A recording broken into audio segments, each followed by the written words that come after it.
చిత్తూరు జిల్లా పొంగనూరులోని వైసీపీకి ఊహించని భారీ షాక్ తగిలింది.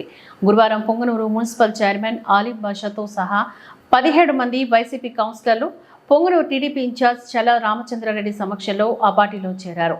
రొంపిచెర్ల నందుగల ఆయన స్వగృహంలో మర్యాదపూర్వకంగా కలిసి పార్టీలోకి చేరారు. ఈ సందర్భంగా వారు మీడియాతో మాట్లాడుతూ అందరికి కూడా ధన్యవాదాలు తెలియజేస్తున్నాను.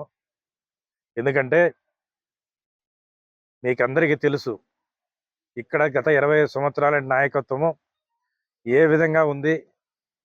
ఎక్కడ కూడా కుటుంబ పరిపాలన తప్ప పవర్లు ఇచ్చినారు, కానీ అధికారం అంతా వాళ్ళు పెట్టుకొని పూర్తిగా విచ్ఛిన్నం చేసి రాజకీయం అంతా వాళ్ళు ఈ రాష్ట్రంలో కాదు, ఈ జిల్లాలో కాదు, వాళ్ళ గుప్పెట్లో పెట్టుకొని ఆడిస్తున్న వ్యవస్థ అంతా కూడా మీరందరూ గమనించినారు. అదే మాదిరి కూడా ఈరోజు పొంగనూరు మున్సిపాలిటీలో కూడా ఎంతో చేయాలని చెప్పి ఇక్కడుండే చైర్మన్ అవుతేనేమి, కౌన్సిలర్లు అవుతేనేమి చాలా వరకు పోరాడారు. అయినా వాళ్ళ పోరాటమే వాళ్ళ ముందర ఎలాంటి పరిస్థితుల్లో లెక్క చేయని పరిస్థితికి అయిపోయింది. ఎందుకంటే పొంగనూరులో ఒకటి చెప్తారు, ఢిల్లీలో ఒకటి చెప్తారు. నిన్నటి వరకు ఈ ఎంపీ మైనార్టీస్ మనమంతా బీజేపీకి వ్యతిరేకతము, మైనార్టీస్కి ఓట్లు వేయద్దండి, మైనార్టీస్ బీజేపీకి ఓట్లు వేయద్దని చెప్పిన పెద్ద మనిషి ఇక్కడ ఒక మాట చెప్పి 10 రోజుల్లోనే ఈరోజు బీజేపీకి మళ్ళా పార్లమెంట్లో లోక్సభ సపోర్ట్ చేస్తానంటే ఎవరికి మోసం చేస్తాడో అని చెప్పి నేను అడుగుతా ఉన్నా. నువ్వు నిన్నటి వరకు 10 రోజుల వరకు పొంగనూరులో చెప్పింది ఏంది మైనార్టీస్కు? ఈ రోజు నువ్వు ఈ మాట కట్టుబడకుండా అంత దారుణంగా పచ్చి అబద్ధాలు చెప్పి ఇక్కడ నిన్ను నమ్మి ఈ చైర్మన్లు అవుతేనేమి, కౌన్సిలర్లు అవుతేనేమి, నాయకులు అవుతున్న ఓట్లు వేసిన వాళ్ళను నట్టింట ముంచేసి ఈ రోజు నువ్వు ఢిల్లీలో మాట మార్చినావు అంటే నువ్వు ఎక్కడ పెద్ద మనిషి అని చెప్తా ఉన్నా. నీ ఆటలు అన్నీ తెలిసిపోయినాయి. మీ అబ్బా కొడుకు అంతా ప్రజలు గమనించినారు. మీరు చెప్పేది ఒకటి, మీ అమలు చేసుకునేది ఇంకోటి. ఎక్కడ చూసినా మీ అక్రమాలు అవసరాల మీద త్వరలోనే అన్నీ కూడా చిట్టాలు ఇప్పుతారు. మీ అన్ని పరిస్థితులు బయటపడతాయి.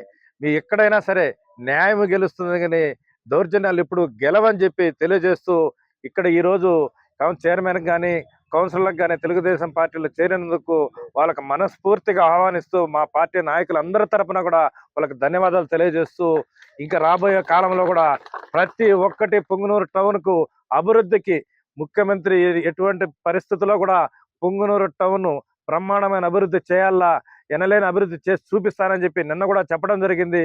అదేవిధంగా అన్ని విధాలా సహకరించి పొంగనూరు టౌన్కు అభివృద్ధికి తోడ్పడతానని చెప్పి మీ అందరికీ తెలియజేస్తూ విరమించుకుంటాను.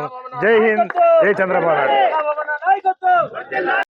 ఎందుకంటే పొంగనూరులో ఇన్నేళ్ళు రూలింగ్ యాదవ్ వస్తే అది పొంగనూరులో వచ్చేది కాదు.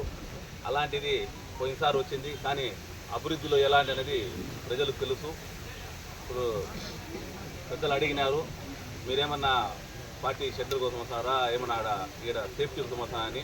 మేము మా ఇక్కడ ఉండే వాళ్ళు ఎవరు కూడా రోడ్డు షీటర్లు కాదు, కేసులు కూడా ఏం లేవు, అందరూ కౌన్సిలర్లే, అందరూ క్లియర్ చిట్గా ఉండేది. మీరు కనుక్కున్నా కూడా ఒకరిపైన కూడా ఎలాంటి ఇవి కూడా ఉండవు.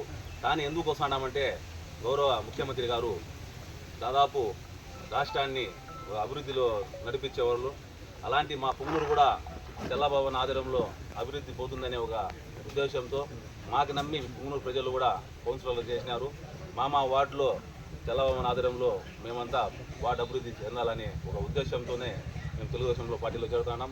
అలాగే గౌరవ యువ నాయకులు లోకేష్ అన్న గారు కూడా మన యువతకి చాలా ప్రోత్సాహం చేస్తున్నారు. ఎందుకంటే రాబోయేది యువత రాజకీయంలో ఉంటే చాలా అవసరం ఉంటుందని, దీనివల్లే మనం కూడా ఒక గౌరవ ముఖ్యమంత్రి గారు చేసే అభివృద్ధి రాష్ట్రం అభివృద్ధిలో పోతుంది, మన పొంగనూరు కూడా దగ్గరలో అభివృద్ధి చెందిపోతుందనే ఉద్దేశంతోనే కూడా మనం చల్లబాబు ఆధ్వర్యంలో తెలుగుదేశం పార్టీలో చేరుతున్నాం. మనం ఇంతకుముందు కూడా వైసీపీలో ఉన్నప్పుడు పదవులు ఇచ్చినా కూడా పవర్ ఇరు. ఎందుకంటే అది మన అందరికీ తెలుసు.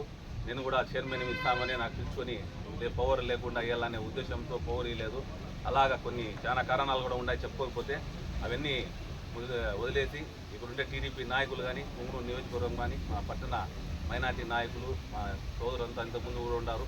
నేను తెలుగు యువతలో 10 ఏళ్ళుగా పొంగనూరు తెలుగు యువత అధ్యక్షుడుగా ఇంతకుముందు కూడా ఉన్నాను. నేను అందరూ కలుపుకొని ఒక తెలుగుదేశం కుటుంబంలో అందరూ కలిసి పొంగనూరు అభివృద్ధి ముందుకు తీసుకుంటామని తెలియదు.